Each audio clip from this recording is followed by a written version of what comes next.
You know, tarot is very cheeky. Tarot makes fun of those in power. The Pope and Papess are not in tarot as a sign of respect.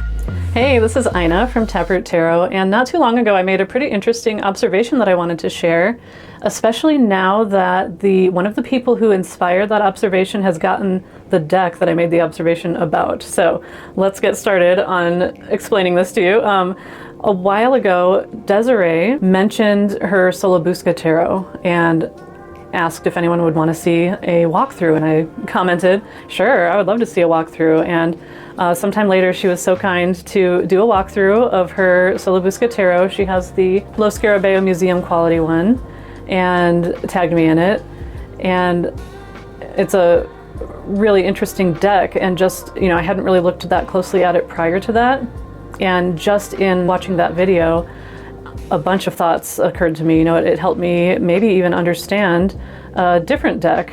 So I knew right away, I even commented on her video that now I know I need to get this because it's already helping me make some connections and possibly understand some other decks more deeply. And I've mentioned before that that's a big reason that I like to study historical tarot, because it helps me make those connections and deepen my understanding of the cards.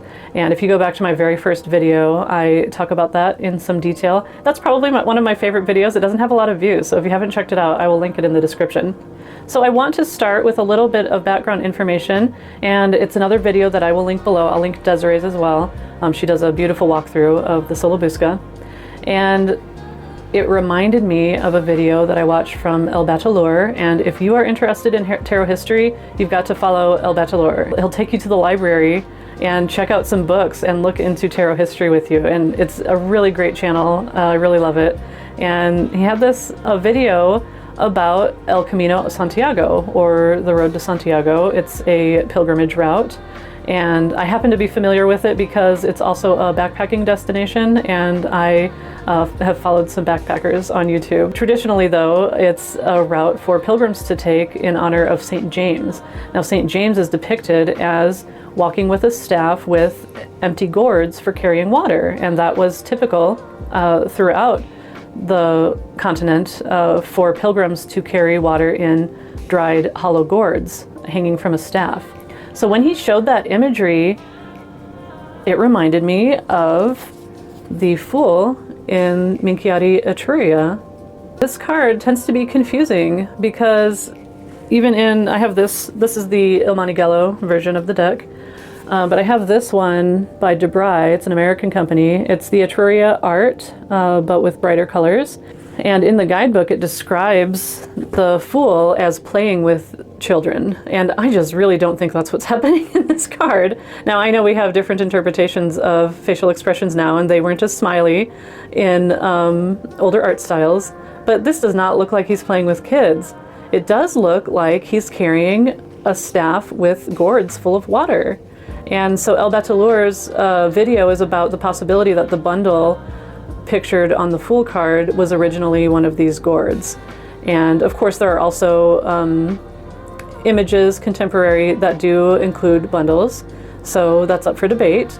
But this really does look like some hollow gourds to me, and it looks like these kids might be trying to take his water from him. That might even be the remainder of his staff that the person behind him is holding. So maybe they've even broken his staff and he's trying to save his water. And you can see he's got the feathers in his hair like the Visconti decks have.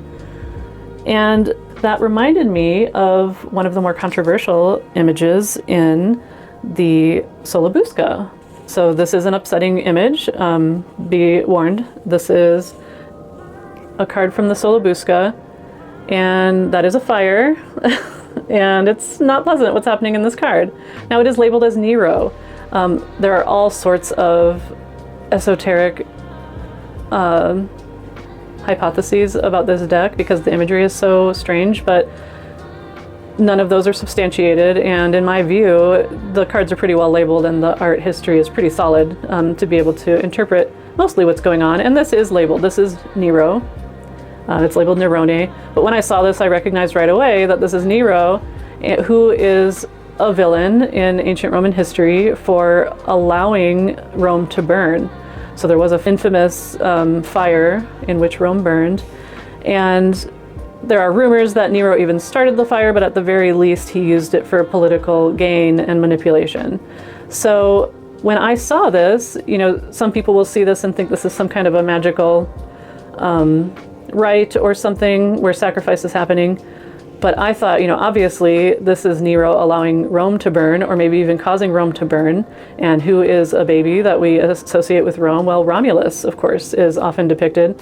Remus and Romulus are depicted throughout Italy. I think it's even symbolic of Italy itself, the depiction of Romulus and Remus as babies being rescued and fed by a she-wolf. And interestingly, that image does occur in the same deck where we get this image. So in the Minchiate Etruria, we have this image here of the babies Romulus and Remus being fed by the she-wolf. And in their legend, these babies were the heirs of the kingdom, and their grandfather ordered them to be disposed of so they wouldn't threaten his throne. Well, instead of that, they were set to float down a river, so that's a familiar story. And they were rescued by this she-wolf and fed, and then eventually adopted by some shepherds. So obviously this mythology is consistent throughout this deck. And in the Romulus and Remus legend, Romulus ends up founding Rome, and they have an argument over where to found this city. And depending on which legend, Romulus disposes of Remus, or he meets other various ends. So to me, it seemed pretty clear that this is allegorical. It's obviously Nero allowing Rome to burn, or even chucking Rome to the fire. And Rome here is being symbolized by Romulus, the baby. Now, I also noticed though, look at these shapes here. This looks an awful lot like the hollow gourds full of water. So wouldn't that deepen the allegory even more if Nero is not only allowing Rome to burn, but has the water that would be required to put out the fire? Isn't that wild? And that made me wonder, you know, what if this fool might even be representative of a villain like Nero?